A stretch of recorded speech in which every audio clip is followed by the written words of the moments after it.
Good evening. I am now calling to order the Lawrence Alliance for Education meeting for September 9th, 2020. Let's go ahead and do the Pledge of Allegiance first, and then we'll start the meeting.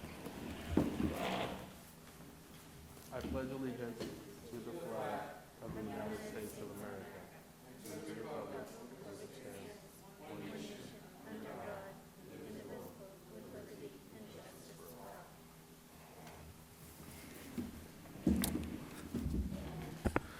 Great, thank you.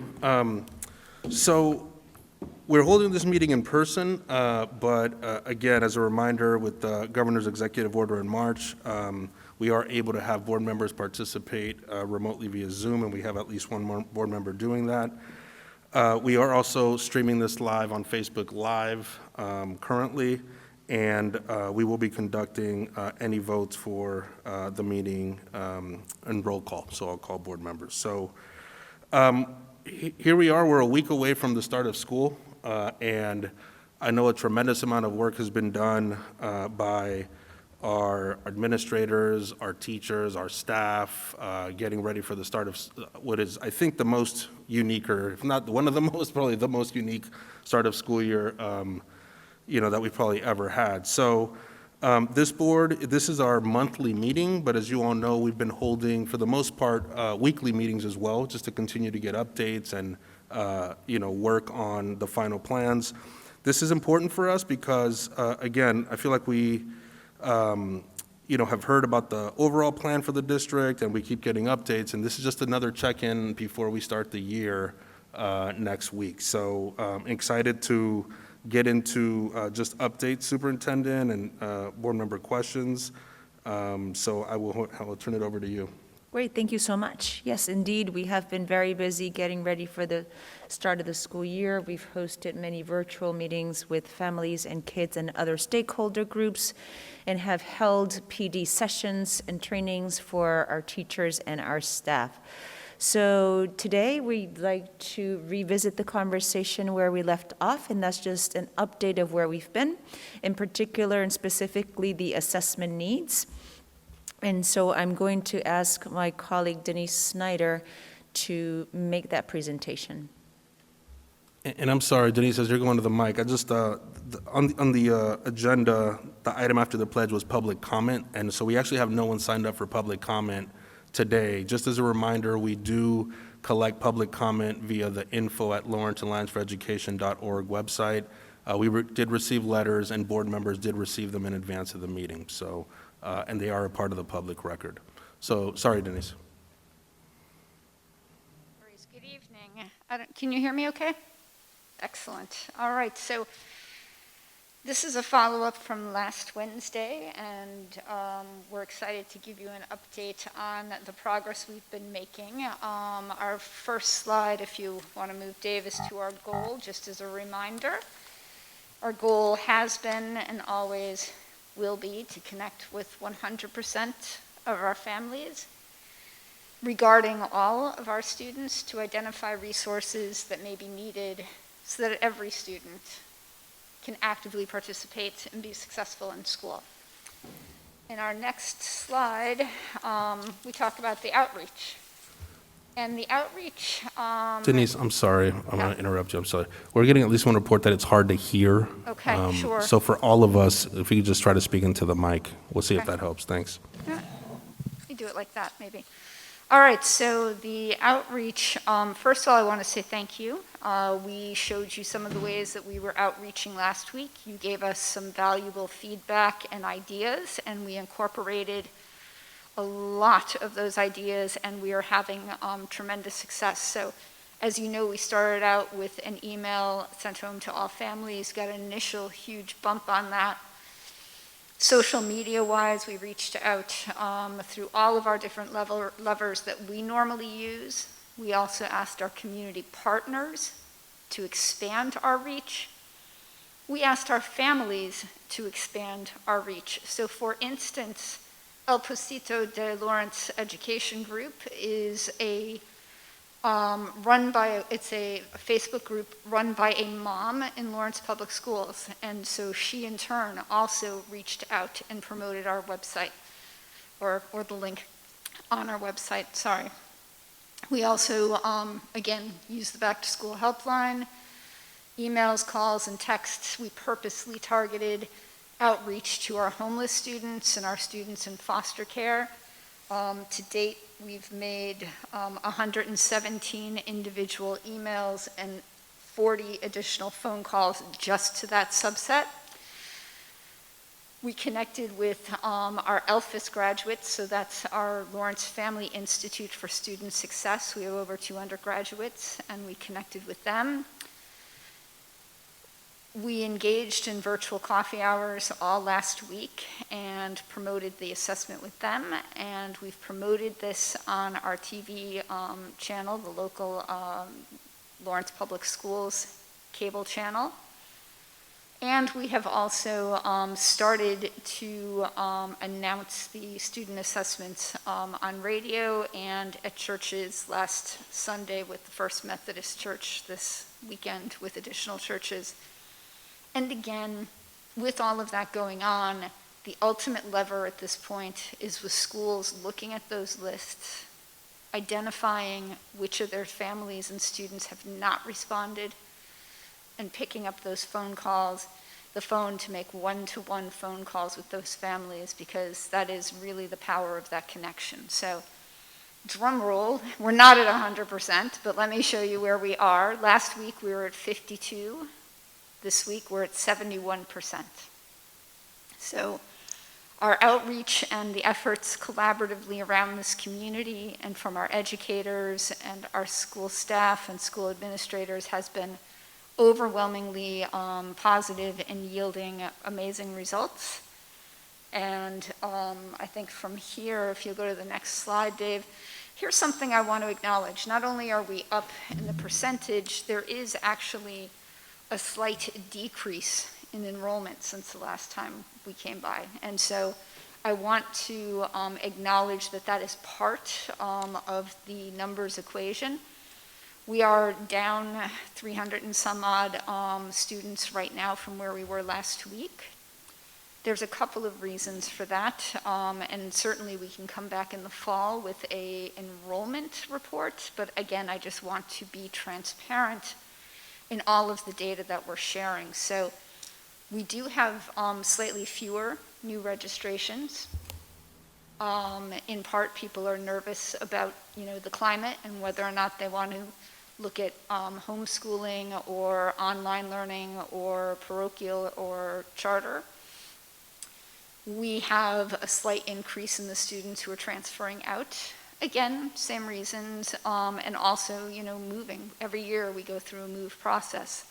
In fact, some of the decrease in our new registrations has to do with the lack of family movement in that direction, right? We're not seeing an influx from other parts of the country or from the DR given the pandemic. And then lastly, we have a pool of students who are pending approval, so our numbers will go back up, probably just about that amount, if not a little bit more, because our students are pending a lot of medical clearance that we're trying to support them with, but there was a lag over the summer as a lot of these clinics were closed. So there's a lot of catch-up happening now. So again, happy to come back in the fall with an enrollment report, but I wanted to be transparent. If you're looking at these numbers, you will see that the overall enrollment is different than it was last week. So at this point, I want to also give you an update on what we've learned and how these numbers have changed. They have changed only ever so slightly. The trends are fairly consistent. That doesn't mean as we outreach to the last 20% of families that this data won't change. It probably will. But in the meantime, the students who need a device to get to one-to-one is 29%, and that was 30% last time we were together. Needing internet is not quite 11%, it was 12% last time. Families who are in need of information around meal sources, free grab-and-go meals, etc., was 15% last time, so just a little bit of a bump. An increase in the families who prefer to receive their communications in Spanish. So that was 50%, it's now 57%. And again, similar trends in how people want to hear from us. Again, noting that people choosing text continues to increase. Last week it was 22%. It's gone up a little bit, but it's just really important to note more for our schools than necessarily this group around paying attention to how families want to hear from us. So that is everything on my update. We will continue. We're not done. We know we're not done. Our team, the entire central office and all of our schools will continue to work on this. We'll continue to work on this long after the first day of school. We will constantly be finding children as they get ready, and even if they don't show up on that first day, we will be there making those phone calls, making sure that families and students have what they need and that they understand what remote learning looks like as we begin this year. Great, thank you. To take questions, yep, now. So I'll start from the end of the alphabet forward. So I'll turn it over first to Julio if there are any questions on this presentation. Okay, Mayor Rivera? Can we bring the slides back up? Because there was some data on the bottom of the slide that had the percentage.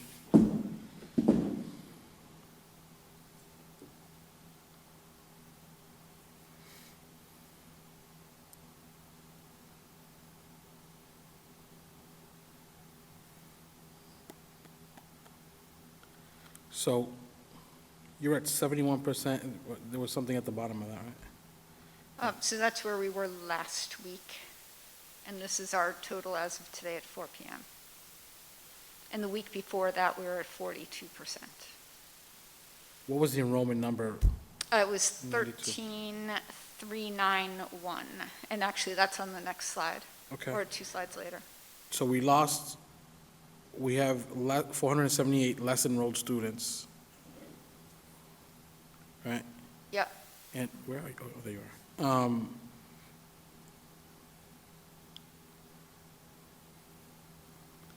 But we're up 19% of the whole. And there was on this slide, this increase in students pending approval. Do you know what that number pending approval is? Yeah, it's as of, what's today, Wednesday? As of Friday, it was 280. And that number increases. The enrollment staff at the high school and at central office are working hour by hour to enroll students. You said 280? Yes. Do you think you're going to make, because that's 7 days, right? Between 7 days, you guys went from 52 to 71? Mm-hmm. You think you're going to do another 7 days like that? We're going to do a really great 7 days. Are we going to reach 100% in 7 days? I think that would be a miracle, but I think you're going to see huge numbers continue. I hope that we're in the 80s a week from now. I hope we're at 90 in a week from now. But as I said, ultimately, we're going to be chasing families and students long after the first day of school. We are going to make it our business to make sure students are ready and enrolled as soon as we find them. If we can't find them now, we will find them. Yeah, I mean, that gets you to 90% in 7 days. If you do what you did, if you grow another 19%, right? Yeah, I think it's going to continually get harder by the week, but sure, we'll And be that optimistic. final mile is going to be the hardest, clearly. I mean, this is important for a couple of reasons. One is we don't want to miss the kids, and so the drop of 478. But we hope that we're going to get. Right now, it looks like we might get to 180 of them, right? If everything works out.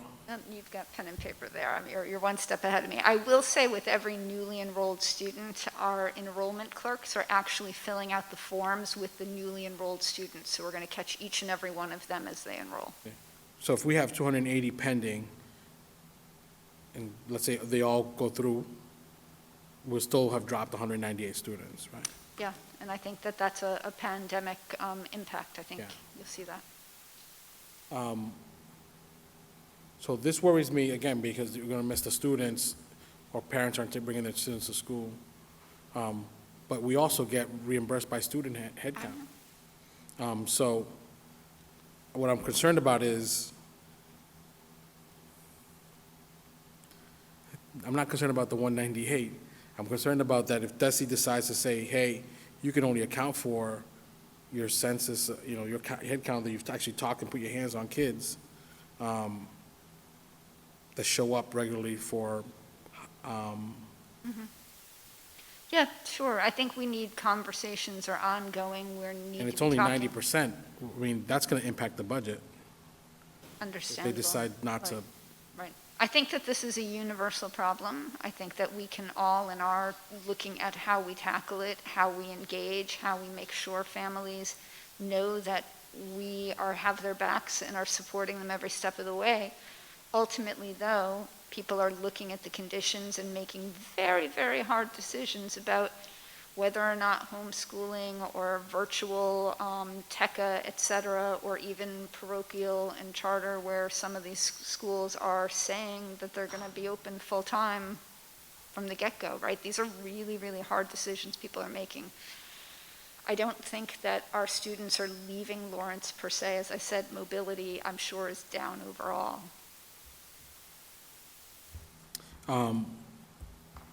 So, I mean, I think that calls for, a plan to try to figure that piece out. I mean, if we get 90% documentable conversations with students, and DESI goes off that number, we're talking about 11,621 students. And, we built the budget around 13,000 plus students. I'm unsure why DESI wouldn't be pulling the data from our SIS enrollment numbers. Yeah.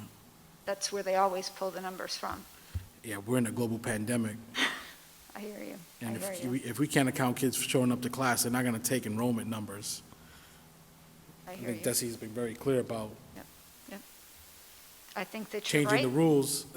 Yeah, I Can I think just you're maybe right. ask a point of clarification if I'm understanding? So these represent surveys that have been, the 71%, is this responding to the surveys we received That's right. of students, not our enrollment? No, 9,169 students have been accounted for through the surveys of a total enrollment as of today at 12,913.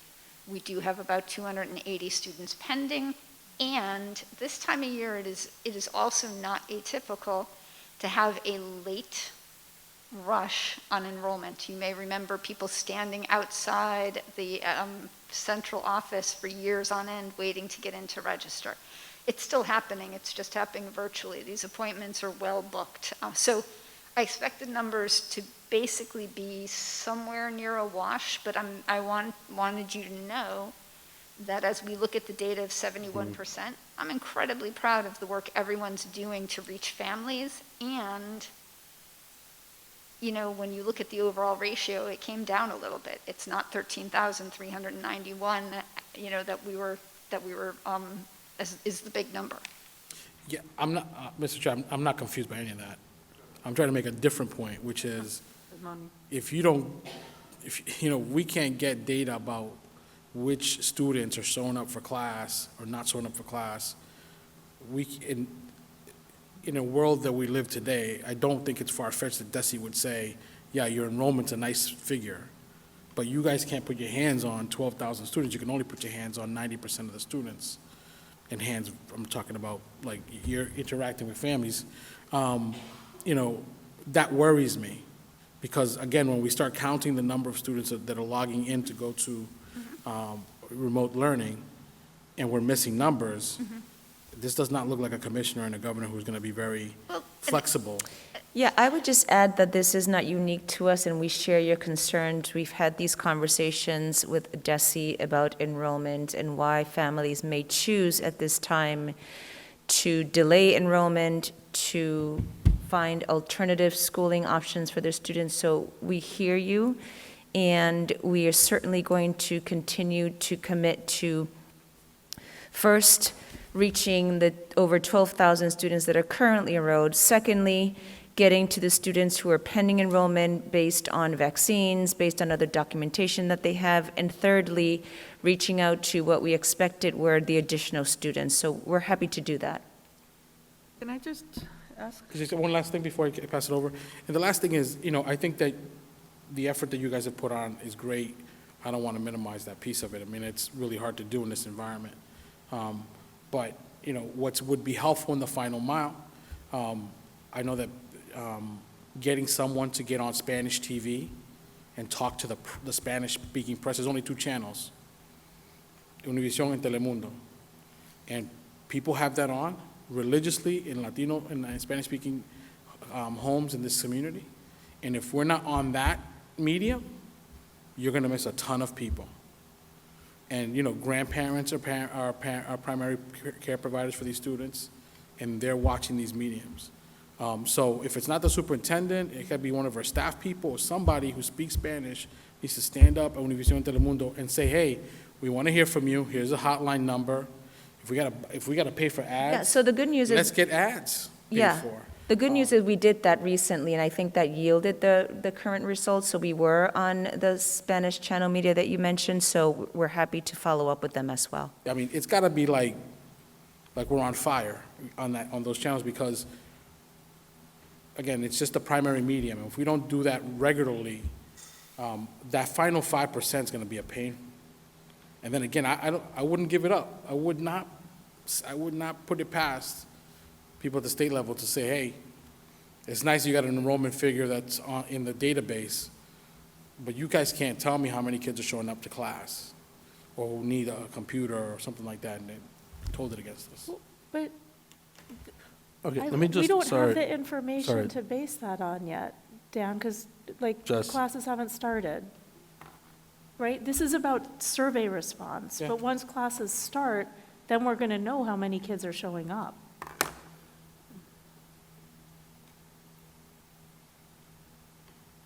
We don't know that yet. We're going to try to tell you the whole picture. We're trying to paint one picture, and we can't get the full picture being painted here, is what I'm saying to you. And it's going to be hard to get to the 99, 100%. We know that. We're not going to do that. But I want to ring the bell now, that if I every see. time we try to get a good grasp on how many students that we're trying to reach and trying to teach in this environment, if we don't do that very, very, very well, that I wouldn't put it past DESE to hold it against us.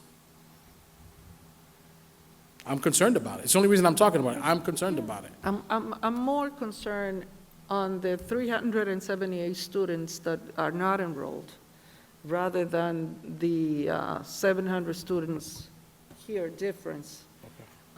Because like Jess says, this is a survey, and I hear you totally in terms of what it means in terms of money to the district.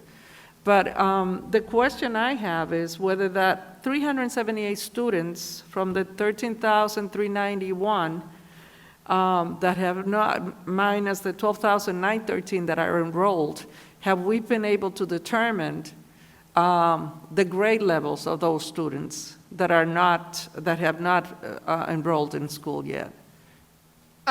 So there are always students we don't know are coming, and that's impossible for us to know. We have a bunch, as I said, pending enrollment that are primarily, but not exclusively, pre-K and kindergarten. They're missing required vaccinations, they're missing lead tests, they're missing stereopsis eye exams, and we are in the midst, I promise you, in the midst of looking at how we both comply with state regulations and let these students in school, because you couldn't touch a clinic in June and July. So the Could not number, touch a clinic. the number of unenrolled are primarily kindergartners? A lot of them, not all. And it's because of, they don't have the proper documentation, it's not because they're not enrolled. Correct, that's what I'm saying. There's a pending number of about almost 300 are pending. That's most of your gap right there. Plus, there's a slight, we always have people who transfer out, people transfer in. But there is a slight increase of transfer out. And you're going to see that in every community because people are searching for another solution. And that's understandable. Right. Can we have a breakdown for the next meeting of that particular number and the grade levels that they're in and the reasons why they're not enrolled? Yes. Because the way I see it in this presentation is that the kids are not enrolled just because the parents No. did not enroll them based on some of the statements that you gave us prior to Okay, this. so it's the increase in students pending approval. So what they're doing is they've started the process, and a bunch of them need to finish it, mostly because of medical documentation.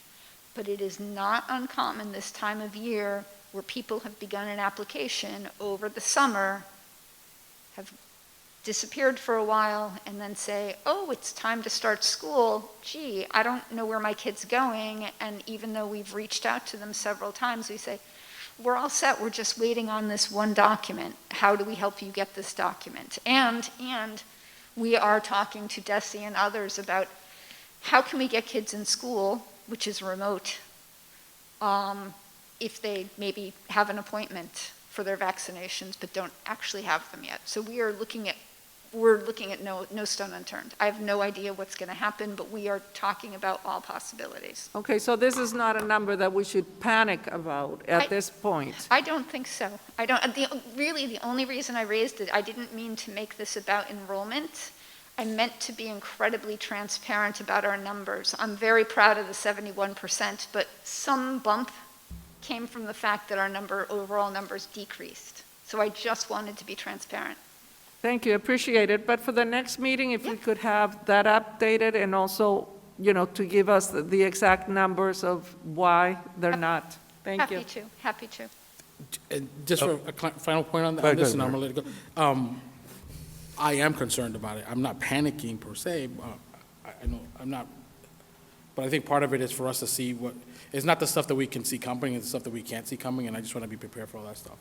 I want to say that I find it very, I think it's a credit to the work you guys are doing, that we have a hotline that no one's complaining about. Thank you. It's very seldom in a customer service environment, especially such a high, and I wanted to thank you for that, because usually when they get off a phone of a hotline in the city and they're upset, they call me next. And we have not gotten calls on that. And I just want to say your team is doing a great job with that information. And I've stopped answering questions on Facebook. I just post the hotline number and say, I don't want to give you the wrong number, then he's going to get mad at me, superintendent going to get mad at me. I'm going to give you, just go call these people, they're going to give you the information. And I have to, if it's all right with the superintendent, thank you so much. And I want to shout out to Nelson Buten and Maria Camposano, because they have trained and they are managing the helpline workers, and they're doing a phenomenal job. No attitudes, everything's been great. Thank you. So those are your comments, Mayor. I would ask the board, I appreciate the enthusiasm, but please, if you could wait to be recognized by the chair, I'd appreciate it. Thank you. We went backward, though. Julia got a turn, so she got back in, and then now we're going to Pat. Thank you. Denise, I'm looking ahead to the 16th, and what are the plans for finding the kids that have not logged on that day? Okay. So the plans include a series of things. Schools have family liaisons. Every school has one. So they should be looking at their attendance and those phone calls either by educators. It doesn't have to be the family liaison, but family liaison, educators, counselors. Hey, we missed you today. Ultimately, if they cannot find a student, the safety officer typically does a home visit. If the safety officer comes up empty, that gets forwarded to Roberto Rios, who is the district's attendance officer, and he will start an active investigation to make sure that the student is both coming to school, but also as well. It's a wellness visit. We want to make sure that they haven't moved, but also that something catastrophic hasn't happened to them. So he begins an investigation. But my question is, does that 10-day period still exist, that from the start of school, you have 10 days to find kids that have not, in this case, logged on? Well, that 10 days is really about whether or not you withdraw a student. Our active search for students, especially in a remote world, in a pandemic world, starts yesterday. It's all part of this overall engagement strategy, but that piece about 10 days is really if a student hasn't been found and/or a neighbor or someone can verify, oh yeah, they moved, they don't live here anymore, we're going to unenroll them at that point. But they have to not have shown up for 10 days to even begin to talk about that. So this year especially, if we're following that 10-day period where they become unenrolled at the end of 10 days, we're going to have to be very aggressive to find these kids that, Yes, and even a withdrawal form in order to unenroll someone includes their next address or their next enrolled school. So there's a lot of work done before we unenroll someone, and if we can't find them, we're going to probably extend that well beyond 10 days. It's just a matter of if we can find that they've moved somewhere or made other choices. all right, thank you. You're welcome. Noemi?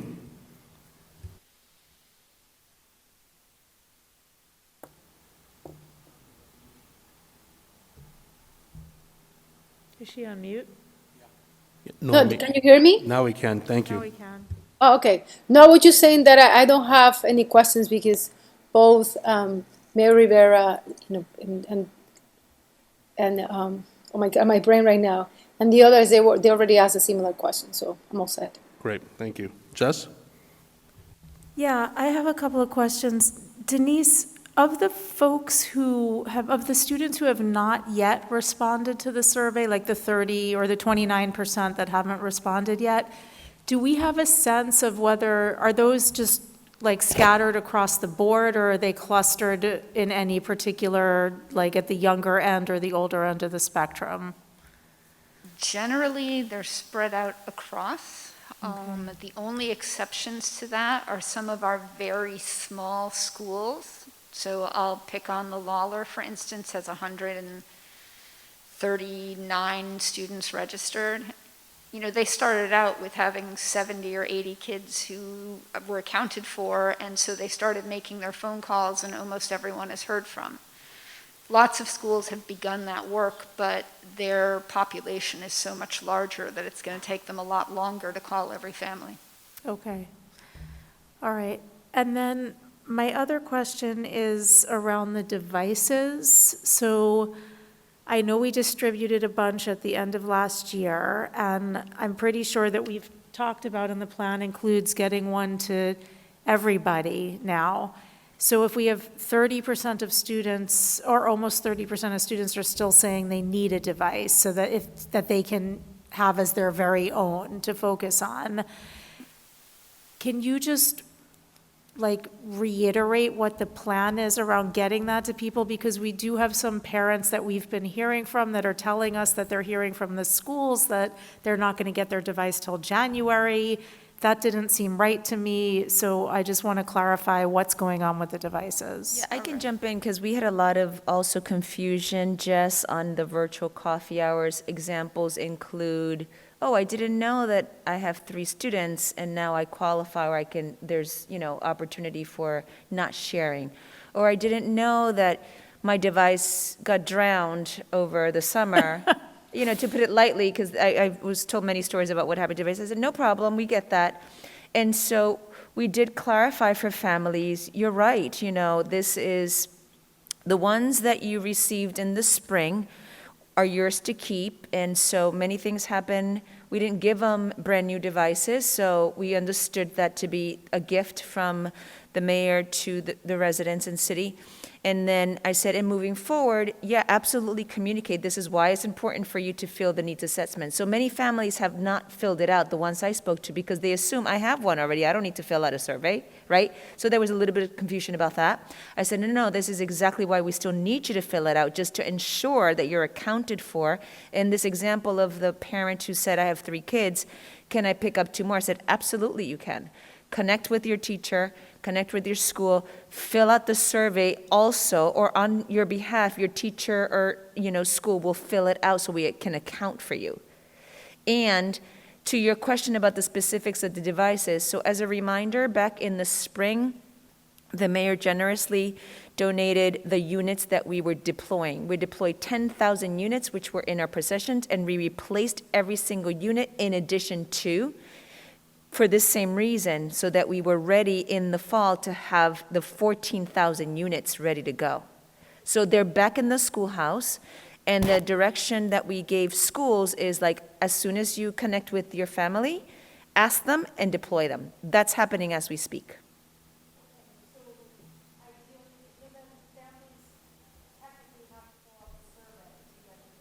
Well, we're gonna help them with that, because otherwise we can't report to you that we've accounted for it, right? It's an internal document, it becomes an internal document, I think that's what Denise was saying. So there's two things that the schools want to do, which is have their own internal document, but then it doesn't translate into the survey, so we can't report back. So they don't have to, but on behalf of the family, we're going to fill it out once we connect with them. Okay. Yeah, because some families also are choosing to use a helpline or another way, and we want to be sensitive to all different abilities and skills of our family. So just call us or show up or whatever's, we're going to connect with you and still fill it out on your behalf. Okay, but the plan is definitely for every student to have a device who needs it before next Wednesday. We have the resource, it's ready. Okay, all right. So they're listening. We've communicated that on every virtual coffee last week. Absolutely, we're ready to go. Okay. That might be something that it would be good to get out on Univision as well. We did. Yep, Okay, we did. good. Yep, including the hotspots also. So that's part of the communication: food, hotspots, and the device. Okay. Thank you. You're welcome. Great. Similar to Noemi, most of my questions were answered. I mean, I guess I just want to say, a lot of improvement from last week. So 71, I think, again, is a lot of improvement. But I think, as we all said, and I know you agree, the goal really here is 100%, and that's a real goal of 100%. So I appreciate hearing all the things you all are doing to get closer to that. I was also glad to hear, based on Pat's question, that in terms of, students actually being in schools, that it includes a home visit component, like I think that's really important as well. So, yeah, from my vantage point, I would just reiterate, if there's anything collectively or individually that board members can do, or, we have the mayor of Lawrence here, I would just say, please do not be shy. I agree with you that the last 29% will be harder than the first 71% for a lot of reasons. So if there's anything we can do, again, individually or collectively, please, don't hesitate to let us know. Sure, and I would say that all of you who have Facebook, Twitter, all your social media, it's not too late to give that push yourselves. The importance of the student needs assessment, and if you need me to resend you the link, I'm happy to do so. That would be a huge help, actually, right away. That's immediate help. Great, thank you. Mayor? Yeah, I just want to reiterate that we would be willing to help. I know. And I don't know how to say this without seeming like I'm being disrespectful. Like, if you don't call, then it would make me feel like you guys aren't doing everything. You know what I'm saying? Because we have the whole city. We have police, fire, inspectional services, the treasurer's office. We got lists, businesses. And so I feel like I want you to know that I'm a tool for this effort. I don't think And I want to be like, in it but we're sitting on our hands. Okay. And we're watching from the outside, and it makes me feel anxious. Okay. I'll Well, thank you follow for up the with offer. you. Put them to work. Okay? Seriously. Thank you. Except don't have Odonis call me, because I'm afraid of her. I'm totally, so you're not afraid of me. Interesting. Because it's her and David. It becomes like a You tag team. just It's a don't know me problem. well enough, my friend. But All right. thanks, Denise. And again, I think Thank you're you. hearing a lot of resources, so thank you so much. Actually, Ventura, Yep. I have one more question, but you tell me whether this is the time to ask it. Is it about this? I think so. Okay, then go ahead. I'm not sure. So I know that we have these categories also of students who are eligible for returning to some in-person instruction in mid-October or whenever we get there. And one thing that we've been getting some questions about is, my understanding, based on what we read and voted on over the last few weeks, is that in addition to like SPED and English learners, pre-K and K, there's also a category of, if a parent has some kind of economic hardship, in the sense, like, let's say they're a single mom who has a job that they have to go to because that's how they're feeding the family and paying the rent, but they have young children at, like, let's say a second grader and a third grader or whatever, that constituted another category of families that would also be eligible to return for in-person instruction. Am I correct or not correct about that? And is this the time to ask that, or should I ask this later in the agenda? Well, I think it would just be helpful probably either later today or, at one of our meetings to make sure we revisit the list, that was in the plan. So Yeah. we could either call it, I'd say we can move on to the next presentation. We can call it up and, Okay. present it. So I'm happy to do that. Sure, thank you. Yeah. Great. Thank you, Denise. All right, Superintendent? Wonderful, thank you so much. So next, we're going to have Assistant Superintendent Maricel Goris share the next presentation. So this presentation is specific to the conversation we had last week about accommodations for our staff members. I should share that, we've started this process so far successfully, and I have to say that I really appreciate the voice of staff, in particular teachers, and I want to make sure that we continue to keep them in mind as we devise this plan and implement it. I'm compelled and urge my colleagues on this board to bring the voice of the students that we serve and our families. I think that has been absent more recently in these conversations. And so I think that in my conversations with families over those coffee hours, it reminded me that we have had great focus on staff and teacher need in the past few weeks, and very little conversation to the extent of the assessment needs in this public discourse. So I appeal to you to also take the stance and perspective of our families and our students, which I feel strongly has been missing here. You should know that from families and students, the appeal has been this strong desire to be in buildings, the strong desire to be connected to their teachers, and they enormously respect the concerns and reasons why teachers may be requesting an assignment that is remotely, but also they have a great need to be with their teachers. So I just wanted to mention that, and I'm going to turn this over to Maricel, who will share that process, and then entertain questions, comments, and reactions. Good evening, everyone. So I just wanted to present recently.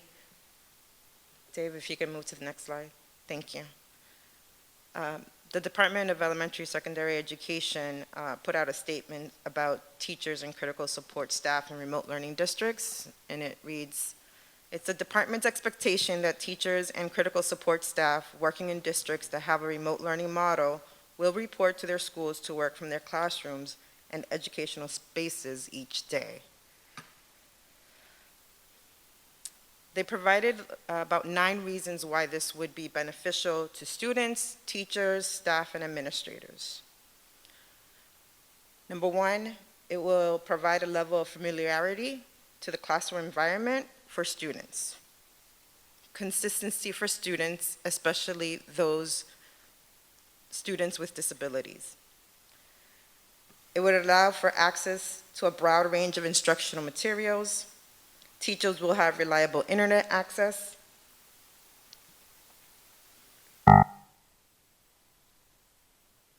Dave, back one. Thank you. It allows teachers to collaborate more easily with colleagues, administrators to provide better support for teachers, monitor the level and amount of instruction students receive, quickly problem-solve challenges, and provide teachers with dedicated workspace. All of this to provide equitable working environments for educators and to allow for equitable delivery of instruction for our students. Next slide.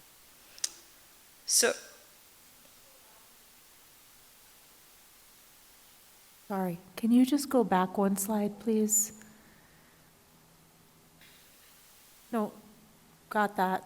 I just Want to make sure I got the last few bullets here.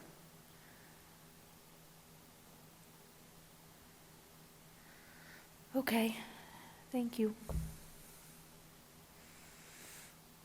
So we provided all Lawrence Public School staff with leave and accommodation options that are open to them through the Families First Coronavirus Response Act, which is in effect through December 31st of 2020, the Family Medical Leave Act, Americans with Disability Act, and options to take a non-paid leave of absence.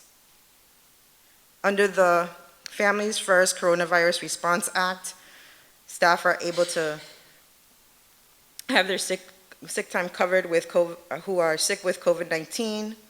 This also applies to staff under quarantine order, staff with childcare issues. They'd be allowed a partial paid leave of up to $200 a day for a maximum of 12 weeks. For staff with underlying medical conditions, they could either access the Family Medical Leave Act options or the American with Disabilities Act and ask for accommodation. And for staff with other risks or concerns about safety for themselves or another family member, or who are apprehensive, they have the option of a non-paid leave of absence. So we shared that with staff a few weeks ago. And this is how LPS responds to leaves and accommodations. Teachers who have a qualifying health condition will receive an accommodation to work remotely until students return to in-person, and then the accommodations will be revisited prior to in-person teaching and learning. For those that have no available childcare or caregiver for their children, they could bring their school-age children if building principal approves and the child or children always stay with the teacher who is their parent. Staff and teachers with no childcare could qualify for 12-week emergency family medical leave at 2/3 pay, with the remaining 1/3 pay supplemented by the use of their personal, vacation days, and then sick time in that order. Those staff that report a family member with a health condition must be a qualifying health condition under COVID.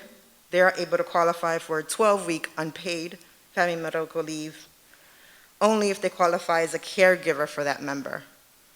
If they're not caring for them, they can request a 1-year unpaid leave of absence. So far, as of September 9th, we've had 109 requests to remote work, which is 4% of over 2,300 LPS staff, which is consistent with the 85% response to return to work from the staff survey that was put out in late July. As you can see, there's a breakdown of what those requests are, reasons for the request, and the number associated with the request. So leading is a serious health condition that the staff has identified, followed by childcare, and then followed by a family member with a health condition. The ones that are less than 10 are sometimes a combination of those top 3. So we're going through each request individually and getting back to folks and letting them know, A, what their options are, and B, if they're approved for an accommodation based on the documentation they provided, or next steps that they need to take in order to ensure that we can support them. And that's my presentation. Thank you, Superintendent. Would you like to add anything, or? No, not at this time. We're happy to take Okay. questions. Great. Let me go from the end of the alphabet again, just because Jess got the, last one. So I'll start again towards the end. So Julio? Yeah, I have a couple of questions. Can you go back up a couple of slides? So the accommodations, the staff accommodation options, how were those determined? Who determined those? The federal government. those are based on the federal government's guidelines. Guidelines. For all the school districts? For all, remote learning. all employers. Right, right. Because if I'm looking at these, and you know, if it's federal government, which is the same discussion that we've been having in these meetings, that we don't have clear guidance. But all of these situations are more under somebody getting sick than they are about being unemployed because of different reasons that they need to stay at home because they don't, the staff doesn't feel safe. So I just wanted to bring that up because it seems to me that if someone is sick or has somebody sick at home, that person does not qualify for unemployment. But if the reason these people are staying home is because of this pandemic, then we should be looking at alternative ways to compensate them. And you probably don't have, Maricel, that answer for me, but I just wanted to bring this up because I think it's unfair that if teachers are willing to teach from home, they're not refusing to work. It's just a matter that they have situations that prevent them from coming into work. They should not be penalized for not coming into work. Okay.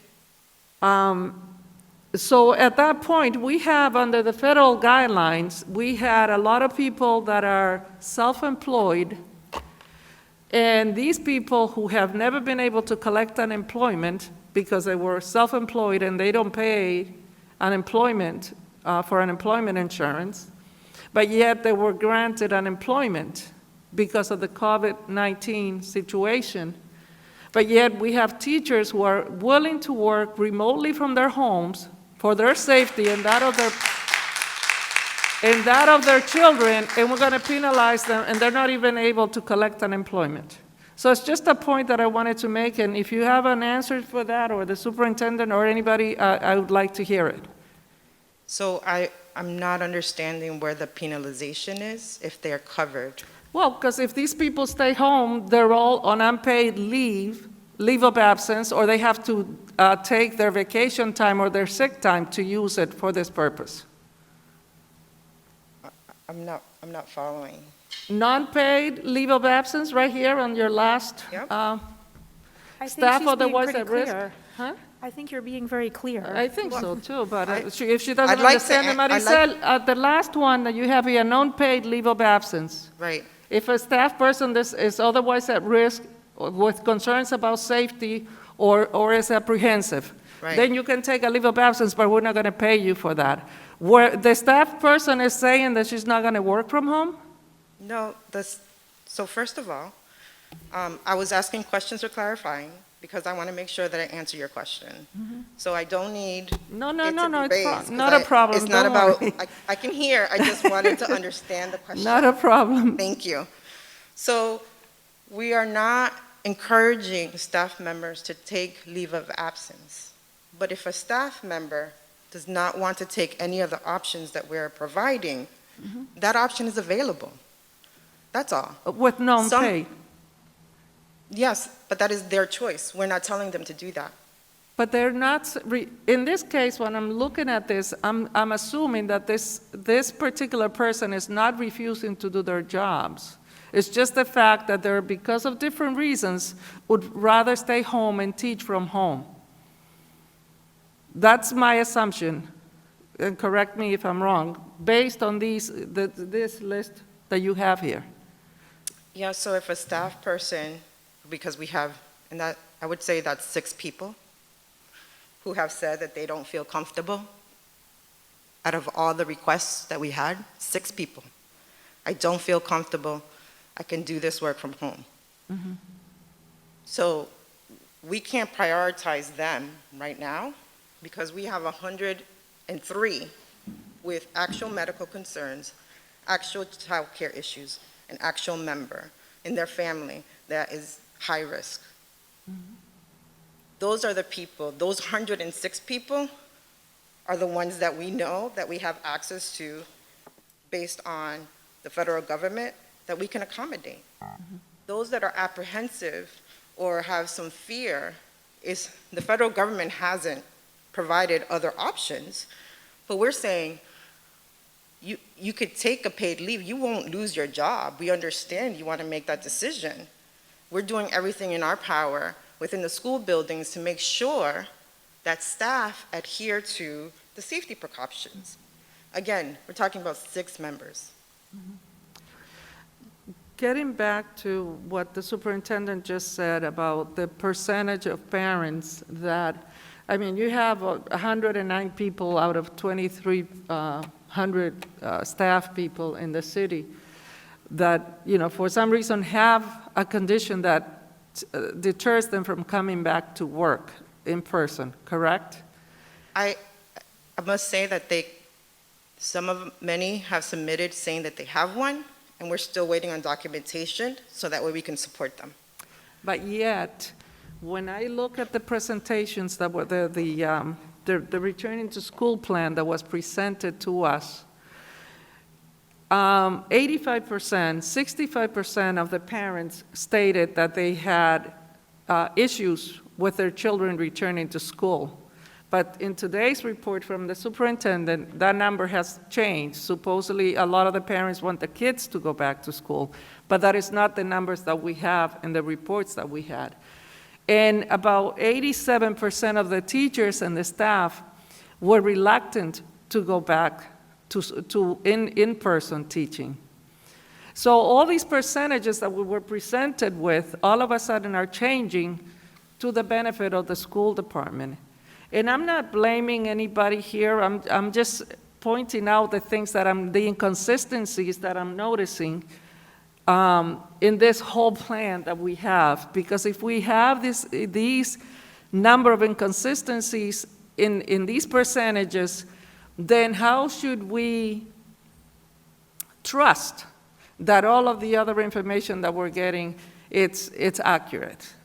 And the other issue that I want to bring to the table today is the fact that normally we seem to have a lot of problems contacting parents and students in the district. But all of a sudden, all those numbers keep changing, which is great. I'm happy that we're doing that. But in the past, whenever we kept asking, how come we can't reach the parents, we can't reach the students, there was always a different concern as to why the parents and the students could not be reached. So I'm just voicing all of these concerns from the things that we have discussed here in the past. So I can I'll take that, respond? Maricel. Okay. So to be clear, there have been no changes in the actual survey data from staff and or from parents.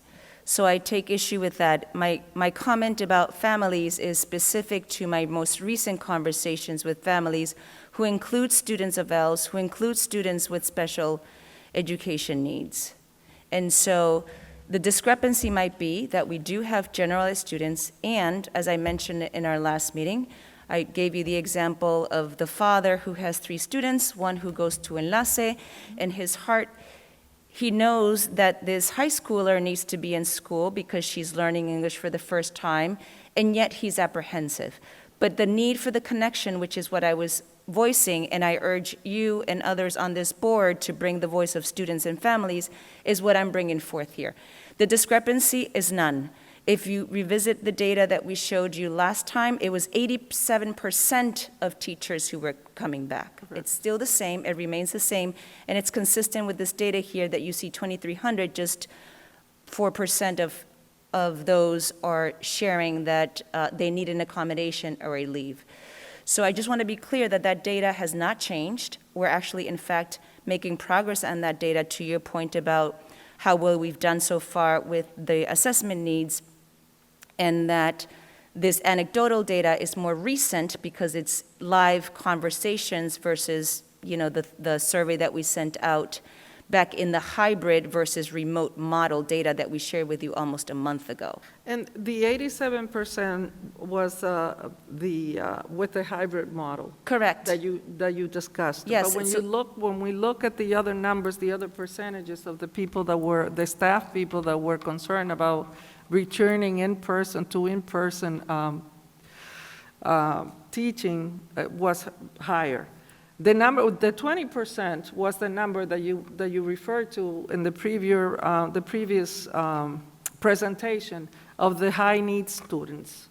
So that number hasn't changed, but the 65% of parents concerned about their students going back is still the same number, which is a high number, is what I'm saying. Sure, it's a concern, but that does not limit their desire to still be connected with their school and their teachers. I agree. And I understand that, Sure, sure, I Superintendent. agree with you. I understand that because we all know, I think, that we are faced with a dilemma because of the high-needs students in this district. That's right. My heart goes out to the teachers, the parents, and you, the staff, that have to deal with this.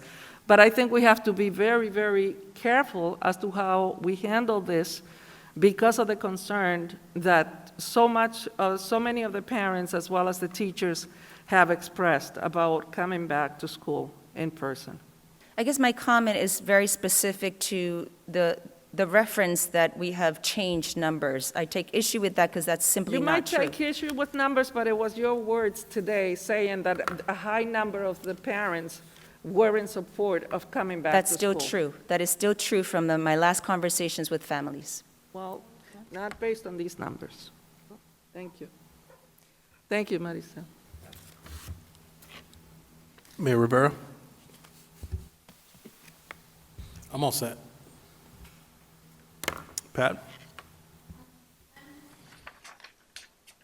I'd just like to ask, She's going to want to talk to you. in the schedule for the return of the high-need children, that's in October, correct, Superintendent? That's correct, mid-October, late October. Mid-October, I Yep. don't have that date in front of me. All right, those teachers will come back with the children. Correct. Am I Well, the assuming teachers will correctly? already be in the classrooms by then. But what I'm saying is, they will be in the classroom with the kids. They will already be in the classroom and expecting their children, the high-needs students, in late October. All right, okay, thank you. Noemi? Yes, I have a couple of questions, and these ones are beyond what it was told before about the staff that might be uncomfortable coming back. And actually, I would like to go back to that slide. Can you put the slide back again? Can you hear me? Yep, one Yes. second, Noemi, it's up Okay. now. Okay, so my question is this. Based on that, it seems that there are 22 people that have issues with childcare. And it says that if the principal allow it, the parents can bring the kids to school. But there is a possibility that it could not happen. So does that mean that staff or teachers, they will have to take leave of absence? That would be the first one, because they're not going to have childcare. And the second one, and this one is even a more concern for me beyond just being able to compensate the staff and the teachers, but we are at a point where we have very limited number of teachers and staff in the school district anyway. And what will happen if through this process we push a lot of them into leave of absence? How are we going to be teaching the kids? Do we have a backup plan for that? I think we can start with your first question about the 22 childcare, Noemi. Mm-hmm. So they have an option, I think we shared that, which is we're going to try to accommodate them with either receiving their child into the work environment and/or a remote accommodation. So that's still pending for those. Okay. To your, Also, Yep. if I could add. yeah, go ahead. We said if the building principal, it's approved, because the building principal knows how many staff members will need also space for their children, right? And so we have to also make sure that people can stay 6 feet apart. So potentially, so it will not be a surprise if suddenly you realize that half of the people that have issues with childcare, you will not be able to accommodate because of the space limitations. Is that correct? No, that's not correct. Okay. It's 22 individuals who have child care requests. Yes, right? And those are spread throughout 34 schools. okay. But it says that, But but if this the, increases, Noemi, then we have to be amendable to the fact if it does increase, then we can't promise something that's not available, and then we have to Yeah. look at other options, yes. yes, yes, I wasn't arguing that, I was just trying to clarify that piece. Because then my second question with that was, if for some reason it's not reasonable to find options for parents that work in the school district to find childcare, then the option for them would be to take a leave of absence. And if that is the case, then it will mean that the number of staff and teachers in the school district would be further reduced. And do we have a backup plan to cover for the people that might be pushed for whatever circumstances they have, not being able to come to work? So being that the number is 22 and we have 2,300 LPS staff, right now we're not in a position to say that we are in any kind of trouble of not being able to have staff to meet the student needs. We're nowhere near that trouble. If the numbers were, if we were looking at 25% of the staff, then we would be talking a different strategy. Yes. So then so these 109 requests are across the different schools, correct? They are across all LPS staff, which includes teachers, paraprofessionals, clerks, cafeteria workers, custodians, speech employees, you name it. Okay. Thank you. You're welcome. Noemi, any more questions? No? Okay, Jess? Okay. So I think the reason that you're hearing some frustration from us, Maricel, is that we are repeatedly asking, like, we are not questioning LPS's ability or desire to act as a responsible employer and follow federal guidelines around FMLA and CARES Act, regulations and so on. That's not the issue. We understand that staff are being offered that in the appropriate cases. Great. The question we are asking is that we know that there are teachers who want to teach. They don't want to take an unpaid leave. They don't want to take a paid leave. They want to teach. They have other things going on. They have other things going on that, for various reasons, are making them want to do that remotely from home. And if you are saying, what is kind of just confusing to me is that, okay, so you've only had 109 requests for this so far. It's not like it's decimating the in-person teaching workforce, and they're still able to fully fulfill their responsibilities by teaching from home. I understand all the reasons that Desi has laid out why the ideal situation is to have teachers come into the classroom. Nevertheless, when you have dedicated teachers who want to teach, I don't have a more eloquent way of saying this, but what is the big deal about letting those staff work remotely from home and fulfill their obligations? We just want to see the reasonable requests for accommodation granted. That's what we want to see. And we want to know how many of these 109 requests that you've seen are granted. I think, frankly, if I'm coming to you as a teacher and saying, I have these valid reasons for wanting to work remotely, but I still want to work, I want to do this. Just to be told that my choice is to take an unpaid leave or to do this or that, and that's what federal law is, that's not a response that's respecting our workforce. So what are we doing to make reasonable accommodation for the teachers who want to teach and want to do so remotely? Yeah, I can answer that. I think I hear you. I sense the frustration.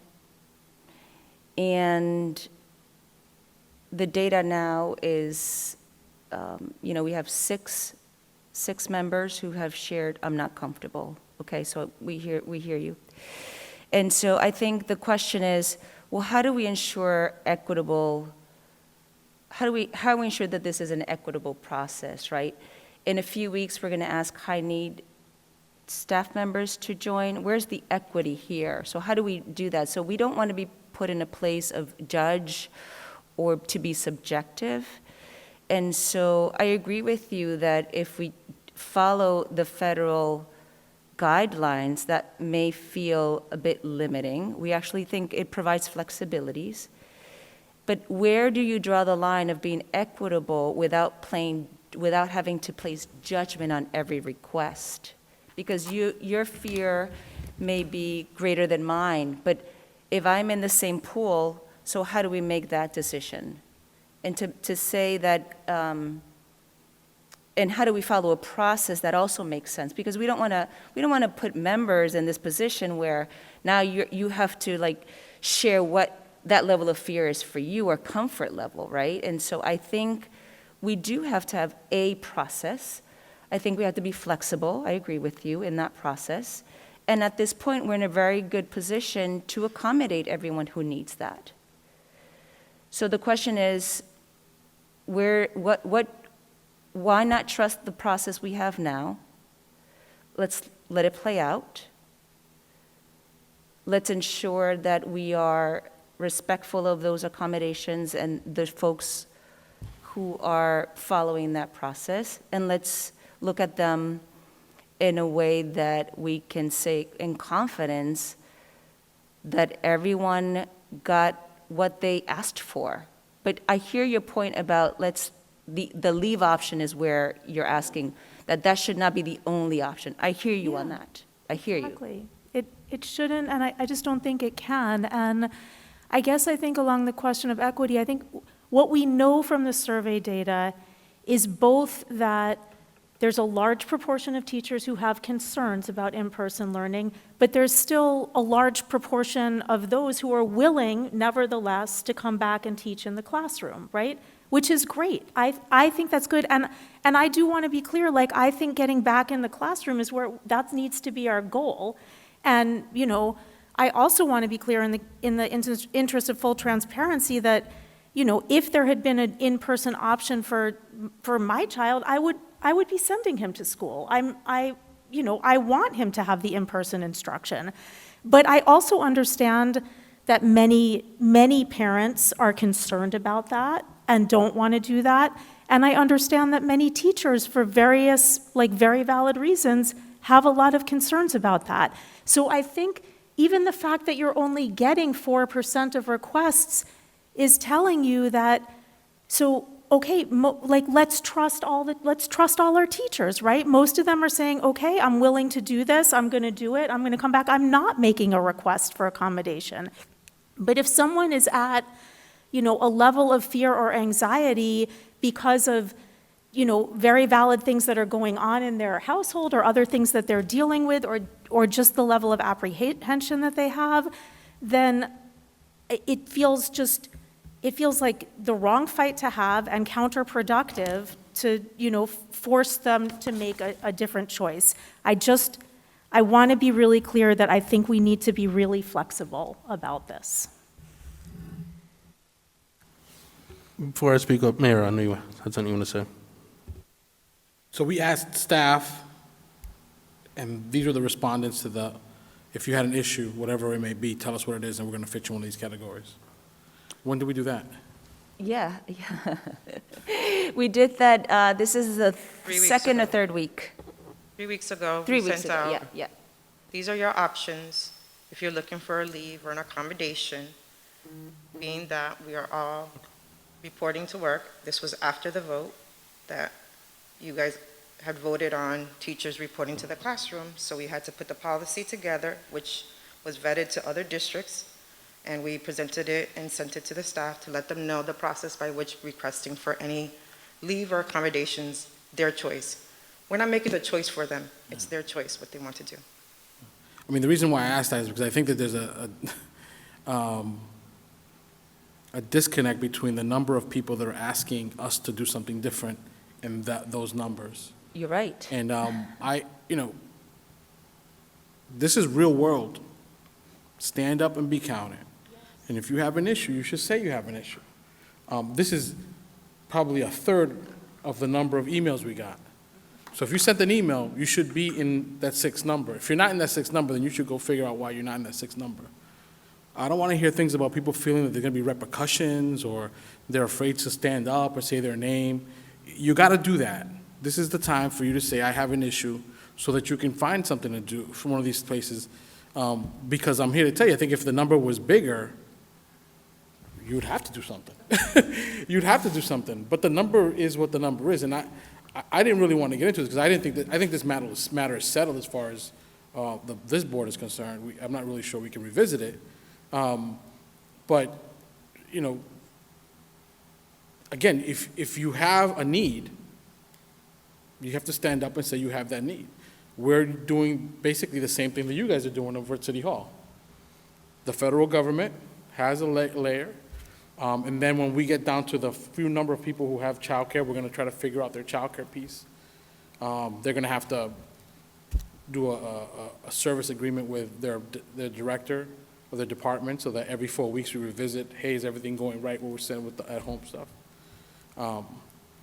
But, you know, on this one, I'm with the superintendent on this. I think that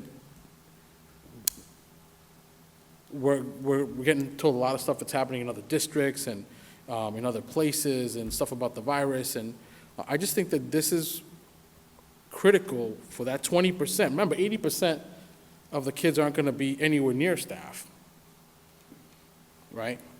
And if we do what we're supposed to do, which we're doing this, again, I use City Hall as an example, we're taking people in on Appointment basis. by appointments, right? And we've had 3 people get it, and they all got it from their house. And then we all tested, and in one instance, there was a transmission. And it was because people failed to wear their masks. Well, yeah, wearing your mask is a difficult thing. I found that, you know, a person that's obese like I am, it's not easy to walk around with your mask on. But that's the COVID world we live in today, and I'm not going to carry water for that because I didn't create the COVID. This thing came as it is. But I think we have a lot of work in front of us, and the work of figuring how to get these kids, the 20%, in and out of school safely is going to be the most important thing that we have to do. Making sure that we touch every child and find out those needs. That census is going to be one of the most important things that we do, and we got to get to that work. Thanks. Thank you. I'll just share a few words. I mean, I think, you know, appreciate folks have been able to say just their perspective and thoughts. I mean, I guess all I would add is, you know, the numbers are pretty low of people seeking accommodations, and I think, again, that's, you know, you all have gone over that, and I think I understand that clearly. I also understand the options under the federal government. I understand what's been laid out and all this and that. I think what I'm hearing from segments of this board is just, as you all are working with the applicants, just, you know, work with them. You know what I mean? Like think about each individual situation, work with them. And again, you have some discretion, and I know there's conversations with principals about space and things like that, but, you know, you all know your employees, you know their dedication to our kids. They've taken the step, to the mayor's point, of filling out the accommodation form, and I know you're looking at them one by one and considering them and so forth, and so I think, you know, all I would ask, and I know you're doing this, but I just want to say it, you know, again, is that, you know, work with those folks, like, understand the situation, you know, to the degree that we can have people continuing to work with our kids, and doing so, you know, in ways that meet the accommodations that are available, and you all are, you know, looking and using your discretion. I just want to continue to just underscore that. So use your discretion, use your judgment, and use the process you've laid out. I think it's a good process that people are able to write exactly why they want accommodations and what's driving that. And so I appreciate the time it takes to review every single one. And again, all I would just say is work with people, you know, to the degree possible, so that we can continue having them working with our kids during what is, again, unprecedented time. So. Thank you. Bentor, Let me go around. Can I just add Sure, to go that? ahead, Like, Jess. we said this last week, and I'm going to continue, like, we want to know how many accommodations are being granted from the requests. They're being granted as we speak. Okay, thank you. Actually, I have a follow-up to that. Go ahead, Mayor. We've actually granted 25 prior to these 109 requests that came in. So those are done. The 25 you granted is not 25 out of the 109? No, they're an Okay. addition. All right, so we just want to hear every week Yeah. what's going on with that. Thank you. Yep. Not a So problem. do we have 109 requests or 136? We have 136, 25 of them have been granted because they happened prior to, since July. Okay. But these are 109 requests that came in after the vote of teachers reporting to the classroom. So I brought the data of the teachers reporting to the classroom. There are constantly other things going on where people are asking for accommodations outside of COVID, and those are also being dealt with at the same time. So these are just specific to remote work requests versus other different accommodations that people ask for, other medical conditions that they have that may restrict the essential functions of their job.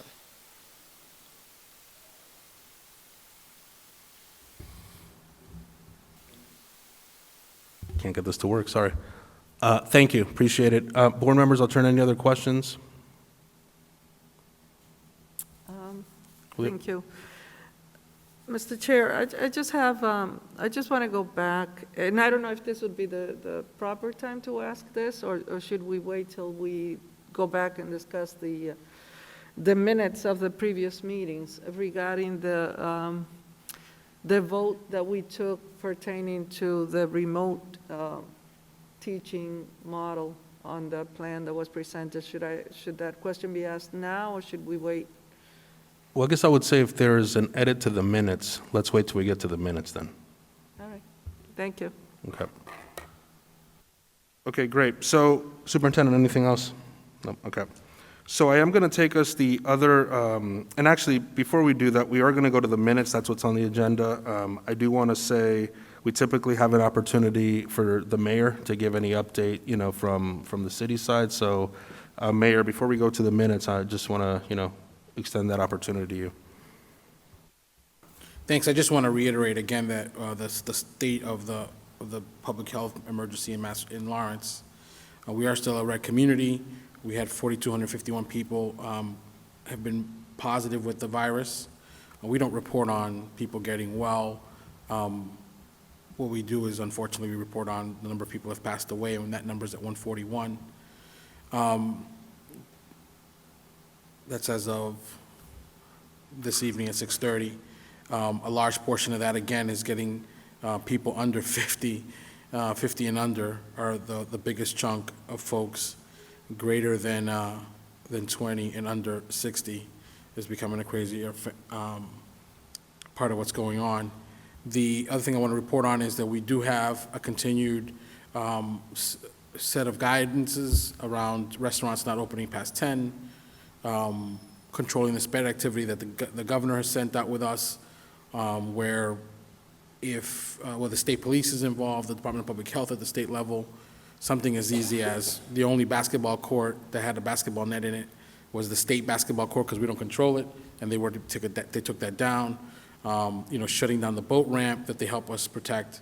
So we're really trying to control that piece of it, but like trying to get to the final 20% of the survey, trying to change the last things that are causing the spread in Lawrence has become very difficult. The last 100, we surveyed about 100, I think it was maybe the last time we did it, 95, the last 95 people. We surveyed, just want to get this for you guys. The last 95 people that we surveyed, 43 people got it from gatherings. We had a big spread, a wedding in Dorchester gave us 10. Birthday parties, 7 people have gotten it in one birthday party. 5 people have gotten it on cookouts. So gatherings are our biggest problem, 43. Travel, Dominican Republic, New York, California, Florida, Tennessee. The biggest part is traveling to a foreign country and then not coming back and quarantining. And And then people like visiting healthcare nurses and daycare people, FedEx, carpools have become a big hotspot for us. And then people getting it at homes where the people who got it at gatherings and getting it traveling. So if we got people to stop celebrating their birthdays and baby showers and those things, because people are feeling comfortable with their family members and their close proximity friends, and they're not wearing masks. And if we can get them to quarantine when they come back from travel, that's going to make a big difference, and we can get kids and teachers back in the classroom sooner when we go from red to yellow to green. So what we've done is, if you throw a party and somebody calls the cops on you because of noise, you're not only going to get the noise violation, which is a $300 fine, you're going to get a $300 fine if they can see people not wearing masks. We're going to make sure that those people are going to get fined. As far as travel is concerned, we're going to get the list of people who do travel outside the community, try to give them education as they come back through customs, or they come back into the state. We're going to try to get them as much information as possible. So we do have added resources from the state. We're also trying to do some Spanish language TV ads, maybe some of them funny and maybe some of them scary, because this is a life or death type situation. But we don't want to miss an opportunity to communicate, if we can do it in a funny way, that they need to stop having these gatherings and stop traveling without quarantining. So the state is, again, that we're in red. We're working hard with the governor, his team to get to that squared away. But we're also doing all the supports and giving people food for the food insecurity. There's about 4 or 5 places that do food lines and things of that nature. And I just want to give that update on the information. Thanks. Thank you. Any questions from board members on that? Okay, the final item on the agenda is to approve the minutes, and we haven't approved these since late May, so there are quite a few of them. So I'll go through them one by one. I'm Is there a sorry. question first? Yeah, I had 2 questions. One was my previous question from before.